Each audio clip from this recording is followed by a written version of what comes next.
एक छोटे से गांव में दो घर आमने सामने थे। एक घर बहुत बड़ा था, ऊंची दीवारें, चमकदार गेट और अंदर हर सुविधा।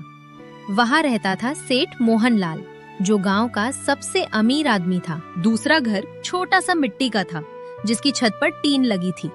वहां रहता था रामू, जो दिन भर मजदूरी करता था।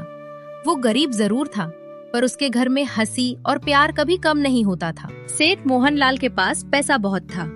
उसके घर में नौकर चाकर, महंगे कपड़े और स्वादिष्ट खाना था, लेकिन वो हमेशा चिंतित रहता। कहीं मेरा पैसा कम न हो जाए, कहीं कोई मुझे धोखा न दे दे। रामू दिन भर मेहनत करता, कभी काम मिलता कभी नहीं। फिर भी शाम को जब वो घर लौटता तो उसके बच्चे दौड़कर उसे गले लगा लेते।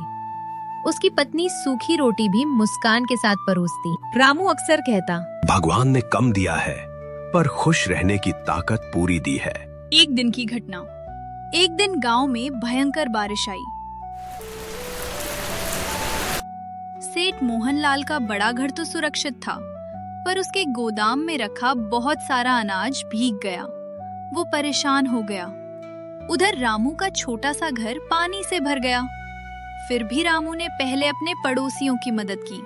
जब सेठ ने देखा कि रामू खुद मुश्किल में होते हुए भी दूसरों की सहायता कर रहा है, तो उसे पहली बार समझ आया कि असली अमीरी क्या होती है। कुछ दिनों बाद सेठ मोहनलाल ने रामू की मदद की और कहा, रामू, तुम मुझसे गरीब नहीं हो, तुम तो दिल से बहुत अमीर हो। रामू मुस्कुराया और बोला, सेठ जी, अमीरी पैसों से नहीं, इंसानियत से होती है। इस कहानी से हमें ये सीख मिलती है कि सच्ची अमीरी दिल की होती है, पैसों की नहीं।